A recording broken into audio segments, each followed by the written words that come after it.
할렐루야. 예수 그리스도 이름으로 하나님 말씀 증거하겠습니다. 우리 다 같이 성경 말씀 에베소서 4장 7절부터 16절까지 말씀을 다 같이 찾겠습니다. 에베소서 4장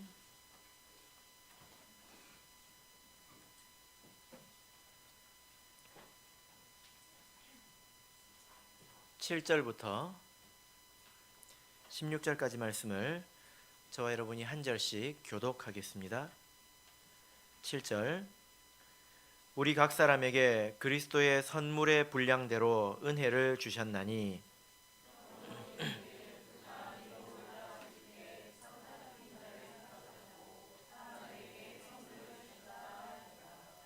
올라가셨다 하였은즉 땅 아래 곳으로 내리셨던 것이 아니면 무엇이냐.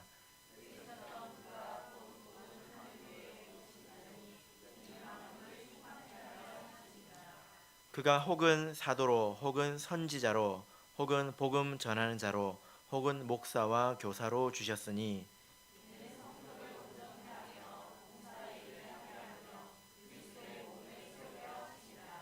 우리가 다 하나님의 아들을 믿는 것과 아는 일에 하나가 되어 온전한 사람을 이루어 그리스도의 장성한 분량이 충만한 데까지 이르리니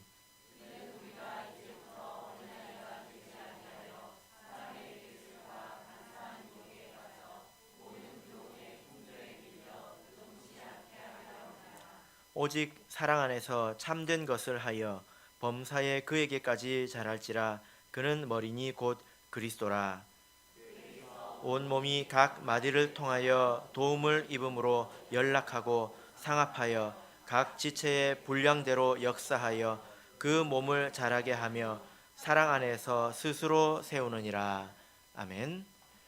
네, 오늘 이 시간은 사랑 안에서 스스로 세우느니라 라는 제목으로 하나님 말씀을 증거하겠습니다.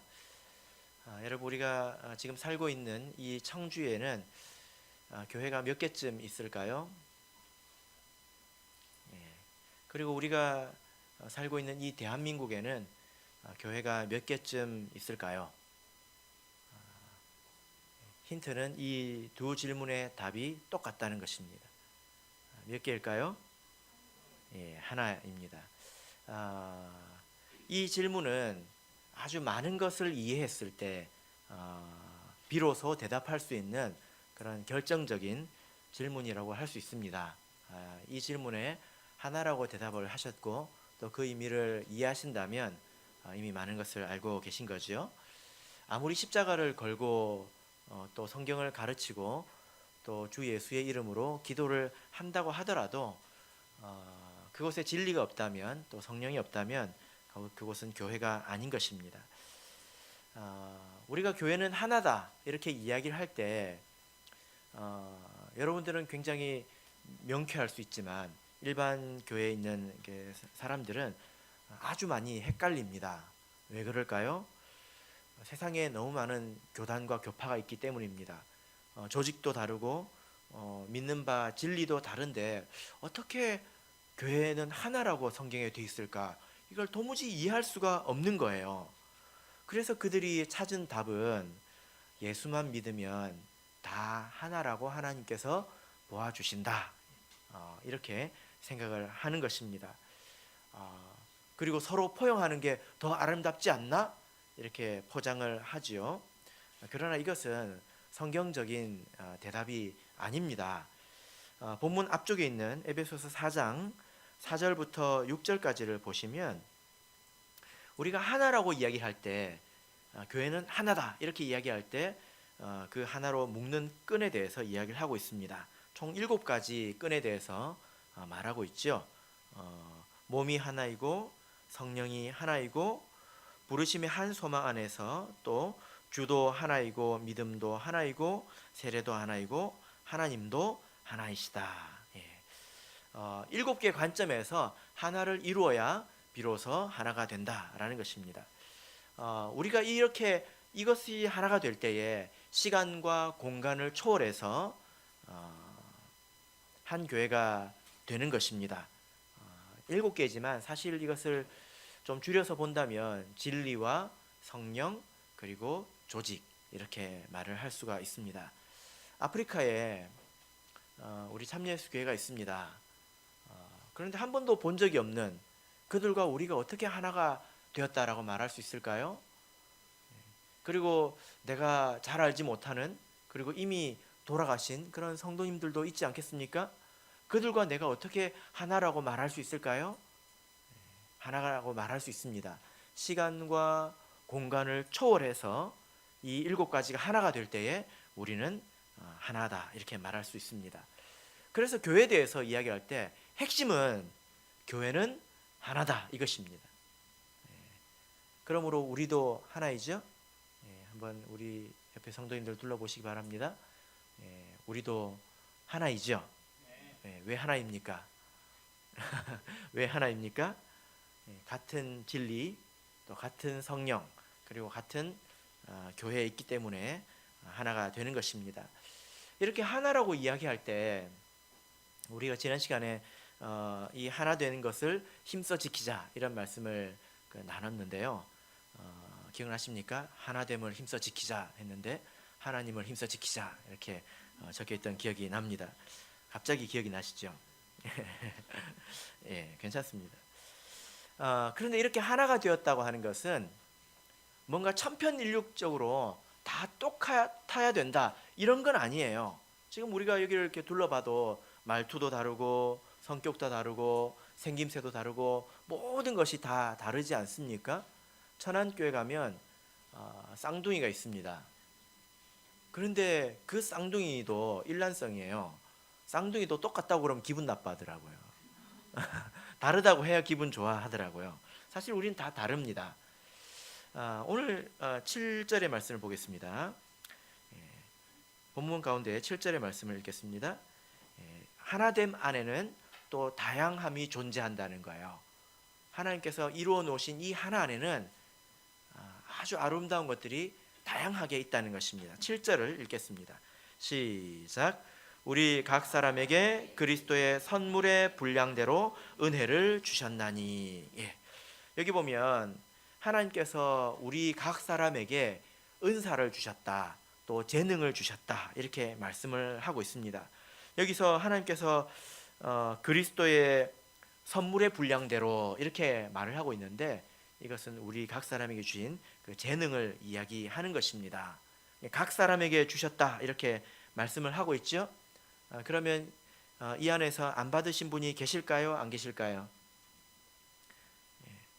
여기 보면 우리 각 사람에게 그리스도의 선물의 분량대로 은혜를 주셨다라고 되어 있지 않습니까? 그러면 나는 받은 거예요? 안 받은 거예요? 크게 좀 대답해 보세요.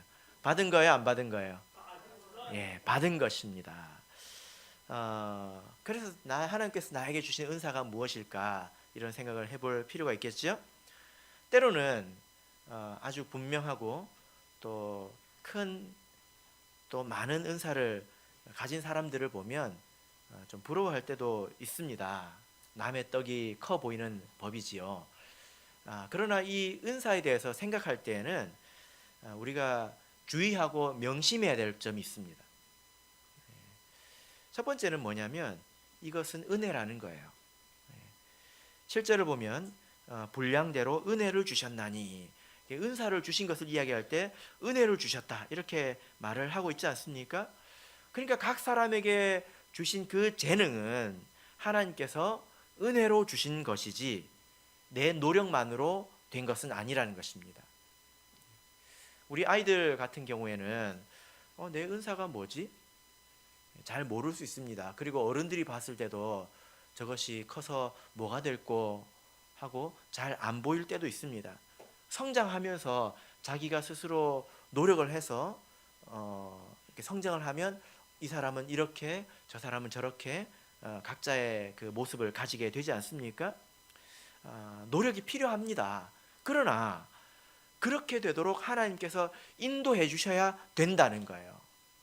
어떤 사람은 이런 은사를 가지고 있고 어떤 사람은 저런 은사를 가지고 있는데 거기에 이르기 위해서 사람이 노력해야 됩니다. 학생들은 열심히 공부를 하지 않습니까? 노력해야 됩니다. 그런데 하나님께서 그렇게 할 수 있도록 조건을 허락해 주시지 않고 또 바탕을 주시지 않는다면 사람의 노력은 의미가 없어요. 그래서 하나님께서 다른 사람에게 그것을 주실 수도 있었는데 이 사람에게 이렇게 주셨다라는 것입니다. 그래서 은사라고 이야기를 하는 거예요. 은혜라고 이야기를 하는 것입니다. 그래서 내가 가지고 있는 이 재능이 하나님께서 나에게 주신 선물이라고 한다면 우리는 이것을 하나님의 뜻에 맞게 활용할 수 있어야 됩니다. 자기를 위해서 사용하는 것이 아니라 하나님을 위해서 활용하는 것이 은사의 기본 중에 기본입니다. 또 그것 가지고 잘난 척하지 않는 것이 기본 중에 기본이겠지요. 하나님께서 우리에게 거저 주셨는데 내가 무엇인가 잘나서 내가 스스로 이룬 것처럼 행세를 하고 그것으로 자기를 즐겁게 한다면 그것은 기본이 안 돼 있는 것입니다. 우리 그 학생들은 이런 생각이 들죠. 내 은사가 뭘까? 진명아, 그지? 나는 커서 무엇이 될꼬? 그런 생각이 좀 들지 않습니까? 들지요? 예, 그러나 지금 해야 되는 것을 열심히 해보세요. 그러면 나중에 은사가 드러납니다. 하나님께서 그렇게 인도해 주십니다. 두 번째는 하나님께서 우리에게 은사를 주실 때는 감당할 만큼 주신다는 겁니다. 마태복음 25장을 보겠습니다.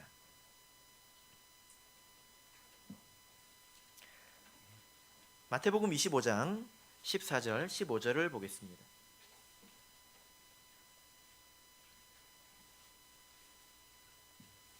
마태복음 25장 14절 15절 같이 읽겠습니다. 시작.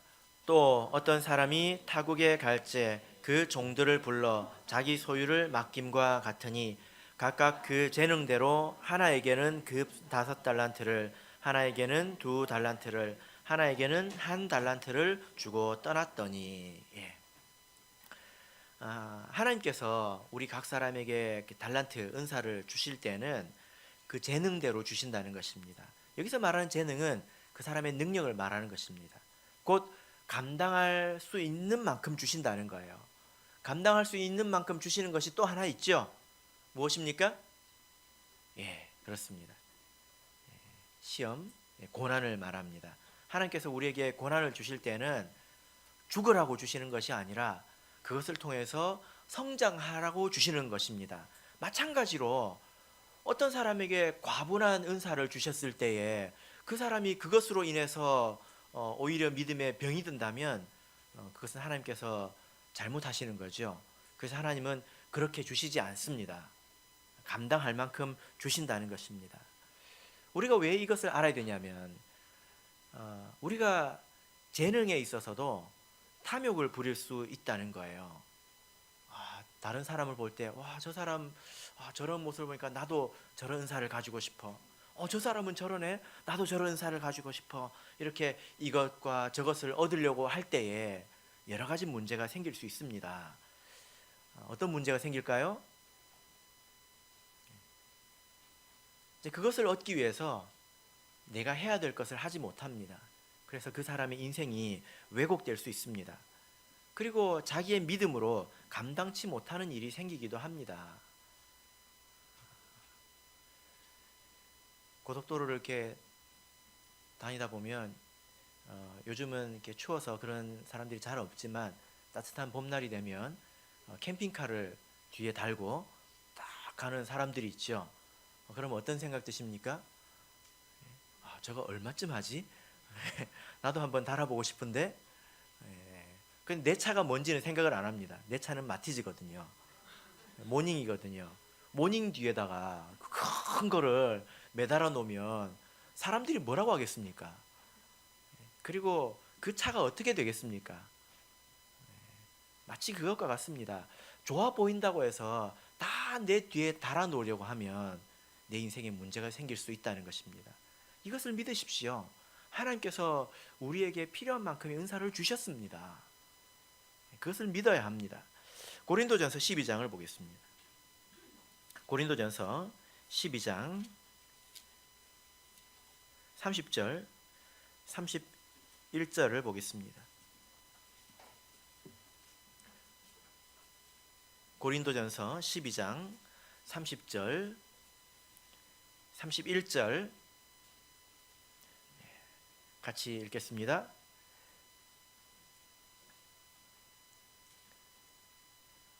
시작.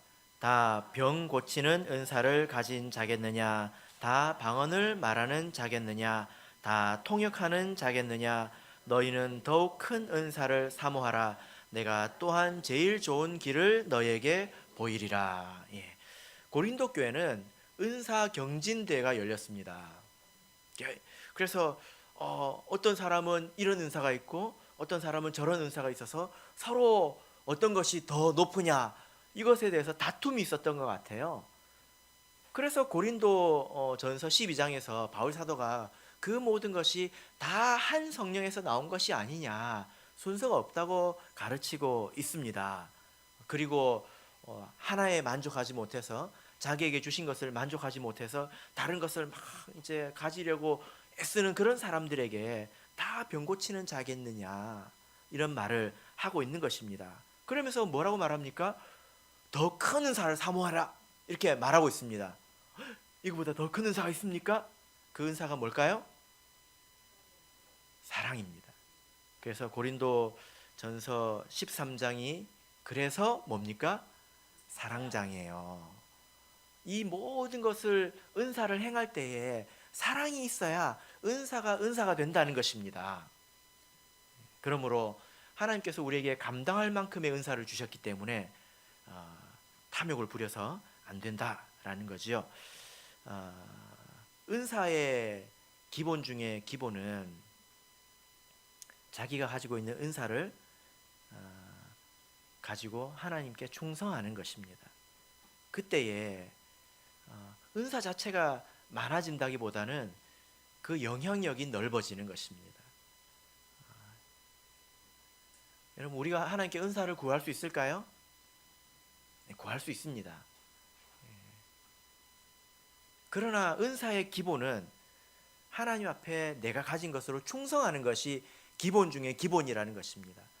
그러면 그 사람의 은사로 인해서 미치는 그 영향력이 점점점 이렇게 넓어진다, 이런 이야기입니다. 누가복음 19장을 보겠습니다. 누가복음 19장 17절 보겠습니다.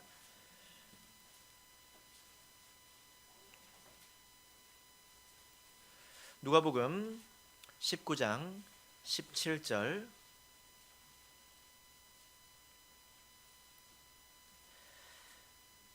같이 읽겠습니다. 시작.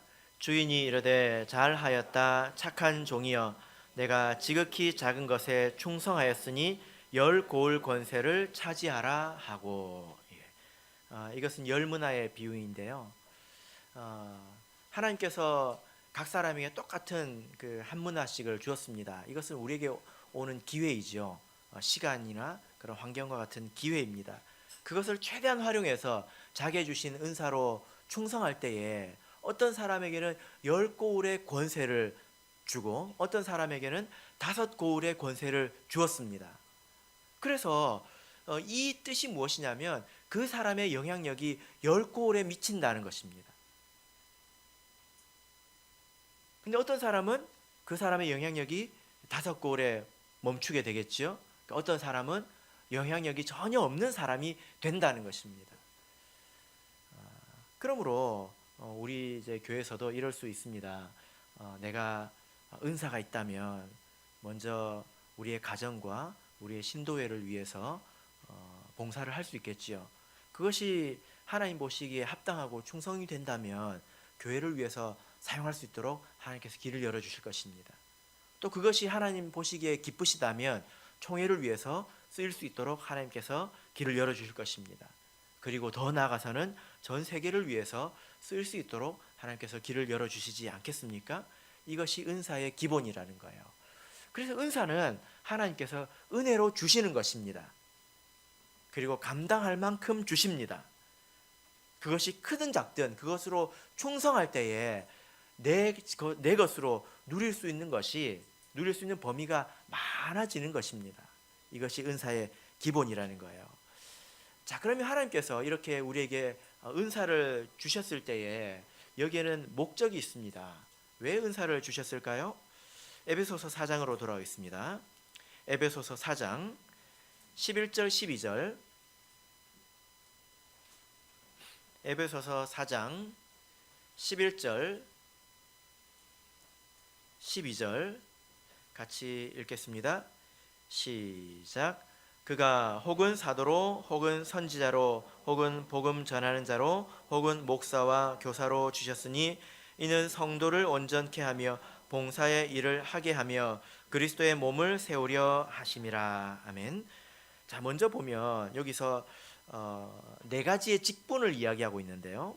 첫 번째는 사도, 그리고 선지자, 복음 전하는 자, 목사와 교사, 이렇게 네 가지를 말하고 있습니다. 은사가 있는 사람들이 다 직분자가 되는 것은 아닙니다. 근데 직분자는 은사 있는 사람 가운데서 나오게 되겠지요. 여기서는 그 중에 대표적인 사람들만, 대표적인 직분만 적어 놓은 것입니다. 그래서 이것을 보고 사도, 선지자, 복음 전하는 자, 목사와 교사들만 이 말씀에 해당되는구나, 이렇게 생각하시면 오해하시는 거라는 거예요. 무슨 말인지 이해하시겠습니까? 나는 여기에 해당 안 돼 라고 생각하시면 오해하시는 거예요. 각 사람에게 은사를 주셨기 때문에 모든 사람에게 해당되는데 그 중에 대표적으로 이것에 네 가지를 적어 놓은 것입니다. 고린도전서 12장 28절을 보시면요, 방금 우리가 찾았었는데 고린도전서 12장 28절을 보면 조금 더 많이 적었어요. 고린도전서 12장 28절을 제가 읽겠습니다. 하나님이 교회 중에 몇을 세우셨으니 첫째는 사도요, 둘째는 선지자요, 셋째는 교사요, 그 다음은 능력이요, 그 다음은 병 고치는 은사와 서로 돕는 것과 다스리는 것과 각종 방언을 하는 것이라. 여기서는 몇 가지를 더 말하고 있습니다. 맞습니까? 첫째, 둘째, 셋째까지 있고 그 다음은 나오는데 비교적 이 직분이 교회에서 중요하기 때문에 먼저 적었다고 생각이 됩니다. 순서는 중요하죠. 근데 여기 보면 서로 돕는 것, 그리고 다스리는 것, 여기에는 지금으로 보자면 교회의 임원, 그리고 여러 기관의 책임자까지 여기에 다 포함이 되는 것입니다. 다스리는 것은 어떤 그 작은 직분을 가지고 책임을 맡는 것을 말하거든요. 자, 이렇게 하나님께서 은사를 주셔서 그 사람으로 하여금 여러 직분을 맡게 하시는데 이 목적이 무엇입니까? 4장 12절을 다시 보겠습니다.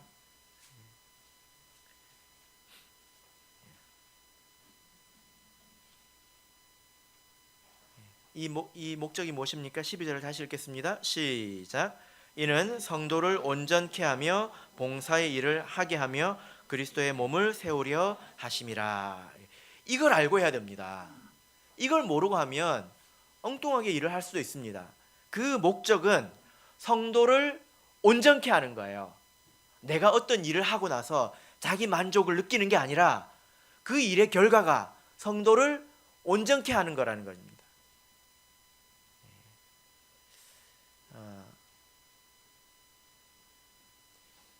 교회는 예수님의 몸이지요. 그죠? 그리고 우리는, 각 사람은 그 몸의 여러 기관입니다. 손가락도 있고 발가락도 있고 심장도 있고 허파도 있고, 우리 각 사람은 기관입니다.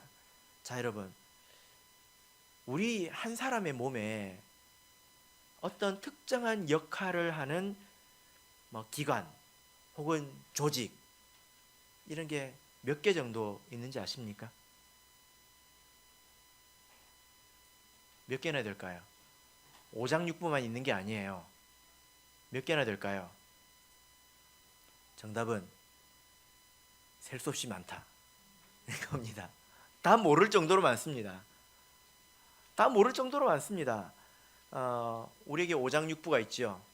그리고 우리 각 사람에게는 어, 털 하나까지 자기 역할이 있습니다. 여러분, 사람의 피 속에 뭐가 들었는지 아십니까? 피 속에 뭐가 들었습니까? 여러 가지 것들이 많이 들었죠. 적혈구만 있습니까? 물에다가 적혈구 섞으면 피가 됩니까? 이건 아니죠. 많은 성분이 있습니다. 그리고 세포 속에도 많은 것이 있고, 그런데 내가 있는지 없는지 알지도 못하는 그런 것 하나에 문제가 생기면 우리 몸 전체가 문제가 생깁니다. 온전한 사람이 아니게 되는 거죠. 하나님께서 원하시는 것은요, 바로 이것입니다. 모든 사람에게는 다 각자의 역할이 있습니다. 거저 있는 게 없다고요. 다 역할이 있습니다. 그런데 우리 어린아이들 같은 경우에는 아직 어떤 은사를 가지고 교회에서 어떤 역할을 하기에 더 성장해야 됩니다.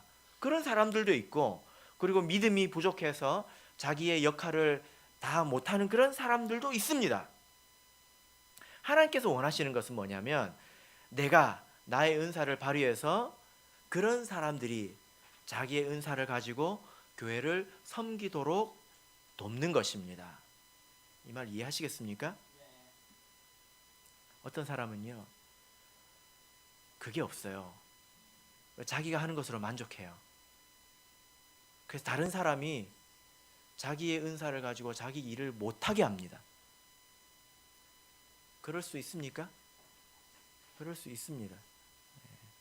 나만 해야 돼요. 거기서 기쁨을 얻습니다. 청소를 하는데 청소 누구만 해야 됩니까? 나만 해야 돼요. 밥은 누구만 해야 돼요? 나만 해야 돼요. 그런 사람이 있으면 좋겠죠. 그런 사람이 있으면 좋겠습니까? 좋지 않습니다. 그것은 잘못하는 것입니다.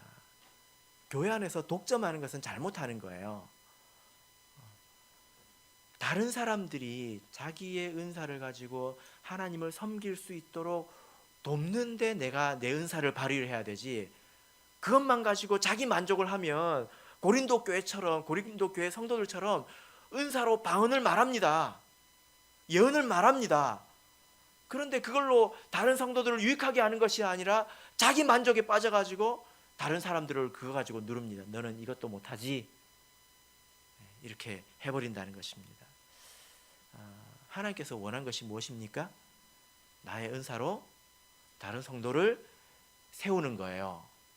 그래서 여러 사람들이 자기 고유의 은사를 가지고 하나님을 섬길 수 있도록, 교회를 섬길 수 있도록 하는 것입니다. 이것이 바로 하나님의 뜻이라는 겁니다.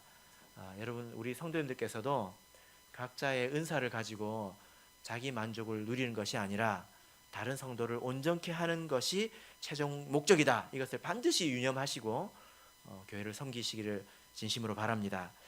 16절을 보겠습니다. 그러면 우리가 서로가 서로를 돕겠죠? 그죠? 내가 못하는 건 남이 하잖아요. 얼마나 좋습니까? 얼마나 고마워요. 내가 못하는 건 남이 하니까. 얼마나 고맙습니까? 저는 밥을 잘 못합니다.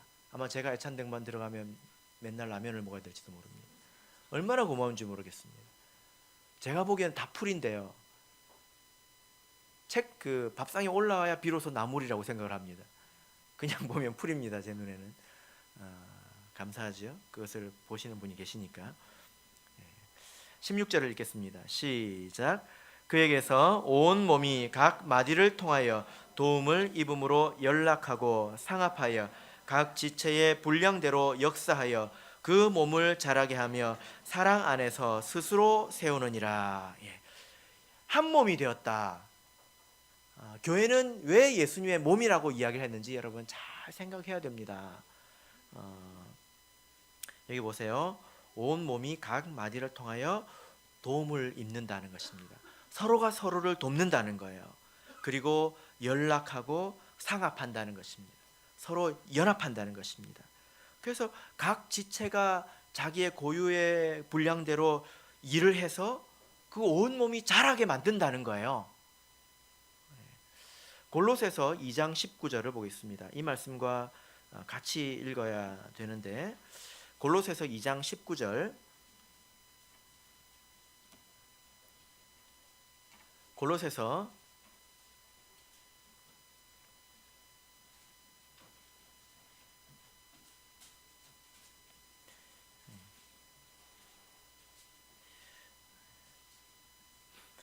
2장 19절 같이 읽겠습니다. 시작. 머리를 붙들지 아니하는지라 온 몸이 머리로 말미암아 마디와 힘줄로 공급함을 얻고 연합하여 하나님이 자라게 하심으로 자라느니라. 이 말씀을 잘 생각을 해보십시오. 우리는 몸의 여러 기관이라고 했죠. 우리 몸의 여러 기관은 반드시 머리와 연결이 되어 있어야 됩니다. 그래서 머리에서 내려오는 여러 가지 명령에 따라서 우리 몸은 작동하게 됩니다. 만약에 머리가 잘리면 어떻게 됩니까? 머리가 잘리면 어떻게 됩니까? 죽게 되죠. 죽습니다. 그리고 각 몸이 서로 협력해서 일을 합니다. 심장이 아무리 뛰어도 혈관이 없으면 피가 전달이 될 수가 없지요. 심장이 아무리 열심히 뛰어도 전달되지 않습니다.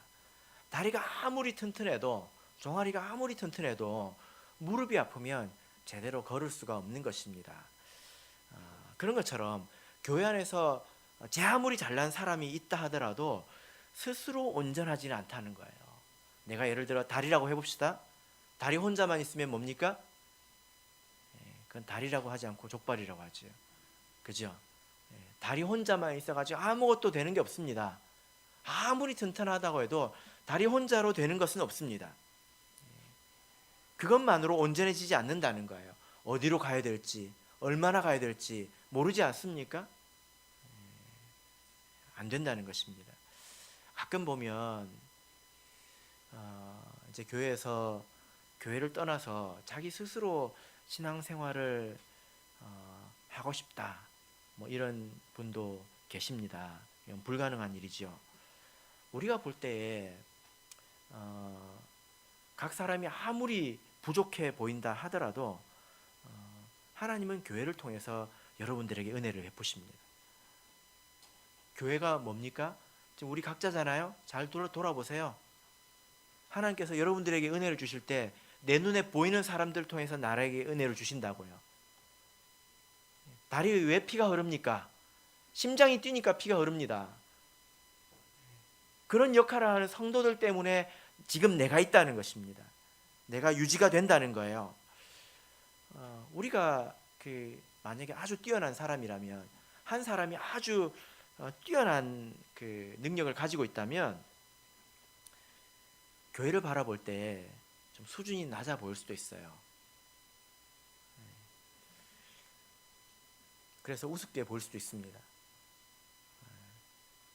그러나 그것은 뭐 그런 사람이라면, 만약에 그런 사람이 있다면 그 사람은 지식은 있을지 모르겠지만 지혜는 없는 사람입니다.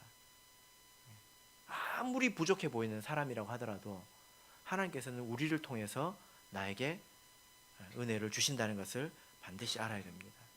이것이 분명합니다. 대만에 이런 일이 있었는데요. 제가 이런 간증을 하는 이유가 뭔지 한번 생각해 보세요. 교회가 결정하는 게 다 하나님 뜻입니까? 그렇습니까?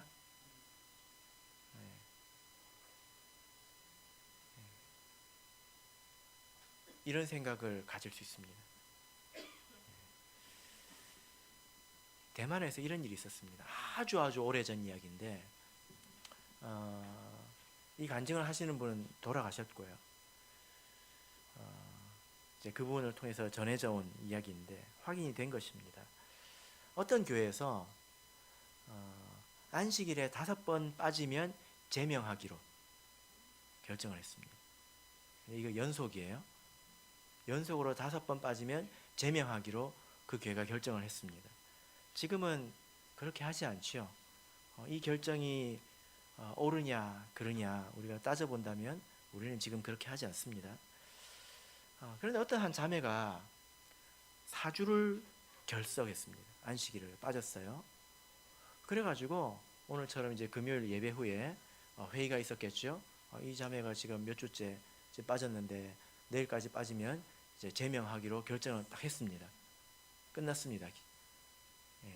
그런데 임원들이 그 다음 아침에 교회 문을 열고 또 이제 예배 준비를 하기 위해서 일찍 오지 않습니까? 왔더니 그 자매가 와 있는 거예요. 그래가지고 어떻게 왔냐? 그러니까 그 자매가 뭐라고 했을까요? 오늘 내가 안 왔으면 나 제명하려고 안 했냐? 그 밤에 하나님께서 환상을 통해서 그 자매를 깨우쳐 주신 것입니다. 내일은 일찍 가라. 깨우쳐 주신 것입니다. 그래서 하나님께서 건져 주셨지요. 교회가 온전하지 않을 수 있습니다. 교회는 온전해져 가는 것입니다. 나중에는 필요 않고 온전해질 것입니다. 이것이 하나님의 뜻이거든요. 그러면 교회가 온전하지 않다고 해서 하나님께서 교회를 통해서 역사하지 않습니까? 그게 지혜가 없는 것입니다. 아무리 부족해 보여도 하나님은 여러 성도를 통해서 우리에게 역사하신다는 거예요. 그래서 사랑 안에서 우리가 스스로 세우는 것입니다. 저 사람을 통해서 내가 서고 나를 통해서 다른 사람이 서고 서로가 서로를 세워서 하나님이 은혜를 우리에게 베풀어 주신다는 것입니다.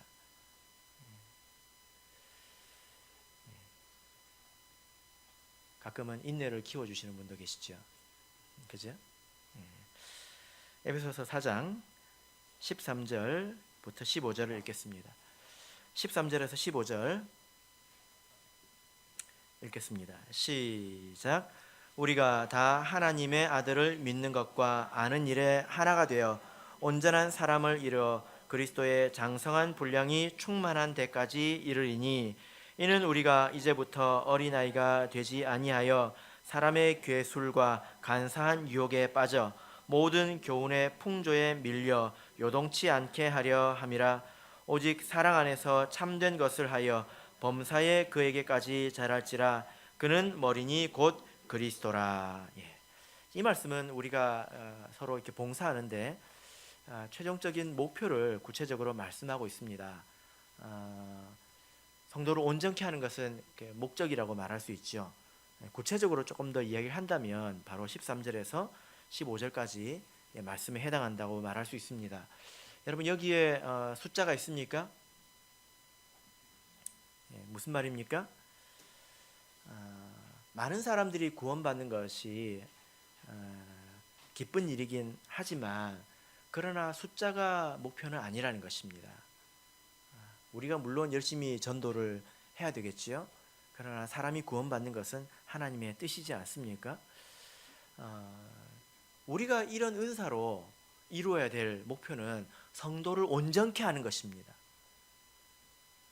사람 수를 불리는 것이 아니라 성도를 온전케 하는 것입니다. 이 온전함에 대해서 뭐라고 이야기하고 있습니까? 똑같은 말이지만 세 가지로 표현하고 있어요.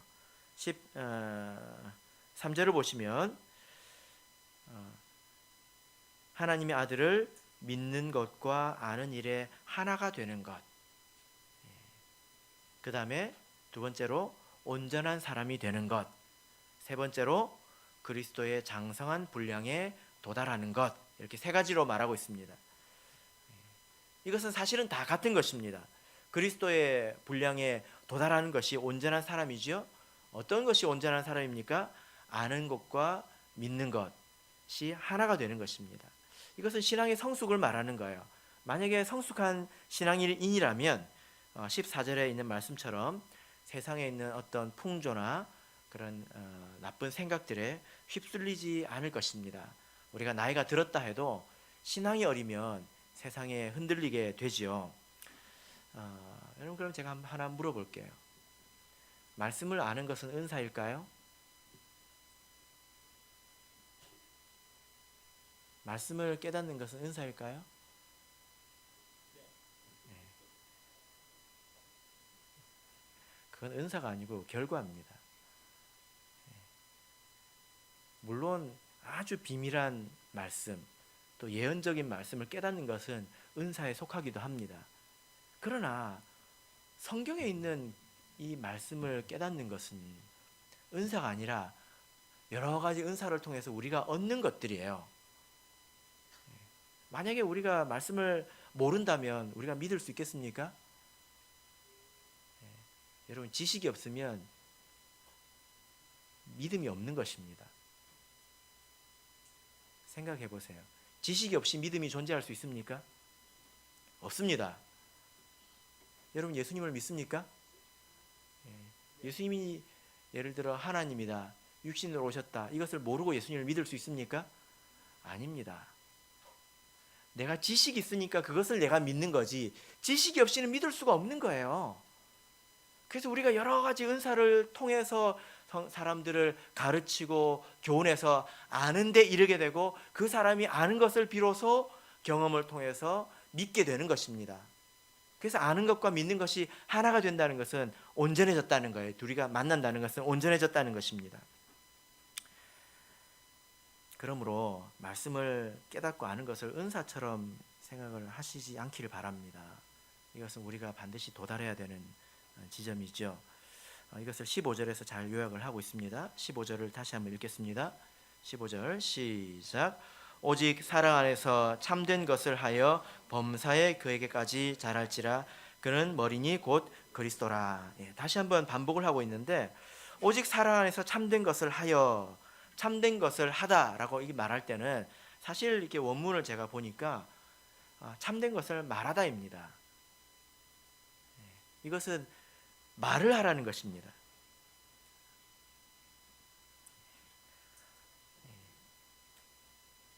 가장 중요한 것은 진리를 말하는 거겠죠. 하나님 말씀을 서로 가르치고 배우는 것입니다. 그래서 11절을 보십시오. 이 은사 중에 가장 대표적인 은사로 4가지를 적었는데 모두 무엇에 관한 것입니까? 말씀에 관한 것입니다. 말씀을 가르치는 것에 관한 거죠. 그죠? 사도, 선지자, 복음 전하는 자, 목사, 교사, 이것은 다 가르치는 직분입니다. 가르침이 제일 중요하기 때문에 이렇게 적어 놓은 것입니다. 아까 고린도전서 12장 28절에도 첫 번째, 두 번째, 세 번째만 적었죠. 그것도 보세요. 다 가르치는 것입니다. 믿음의 말을 나누는 것이 중요하다는 것입니다. 우리가 신도에서 예배를 이렇게 드리는 것처럼 우리가 또 하나님의 말씀을 배워서 자신의 경험을 나누는 게 중요합니다. 우리 성도들이 서로 만난다면 참된 말을 하십시오. 세상에 뭐 이런저런 이야기, 뭐 정치 이야기, 부동산 이야기, 뭐 자식 자랑, 또 뭐 이런저런 이야기, 우리가 물론 이것을 절대 해서는 안 된다, 뭐 그렇게 말을 할 수는 없겠지요. 그러나 이것이 대화의 중심이 되고 해서는 안 됩니다. 그리고 그런 이야기를 할 때에도 중심에는 믿음이 있어야 되는 것입니다. 이것이 참된 것을 하는 것입니다. 하나님께서 각 사람에게 다른 경험을 주셨기 때문에 우리가 하나님의 말씀을 여러 사람의 경험을 통해서 살아있는 말씀으로 듣고 배울 수 있게 되는 거죠. 그래서 우리가 믿음이 온전해져 가게 되는 것입니다. 그래서 우리가 서로 참된 것을 말할 때에 어떻게 됩니까? 범사에 그에게까지 자라게 되는 것입니다. 여러분들께서 이 말을 믿으실지 안 믿으실지 모르겠습니다. 하나님께서는 여러분들이 예수님의 분량에 이르기를 원하십니다. 이렇게 이야기할 때, 아이고, 뭐 오르지도 못할 나무 쳐다도 보지 말아야지, 뭐 말이 그렇지, 그것은 목자님이나 집사님이나 그렇지, 그렇게 생각하시는 분이라면 그건 믿음이 없는 것입니다. 이 말씀에 순종해서 따라 보십시오. 한 사람이 얼마나 훌륭해질 수 있는지, 또 우리 교회가 얼마나 훌륭해질 수 있는지 여러분이 알게 될 것입니다. 그리고 이 말씀을 있는 그대로 믿고 사는 성도님들이 많을 줄로 생각을 합니다. 그러므로 교회를 위해서 헌신하십시오. 그러면 하나님께서 나에게 주신 은사를 통해서 여러 사람들을 윤택하게 하십니다. 그리고 교회를 사랑하십시오. 죽도록 사랑해야 됩니다. 왜 그렇습니까? 그 사람들을 통해서 하나님께서 나에게 은혜를 주시기 때문입니다.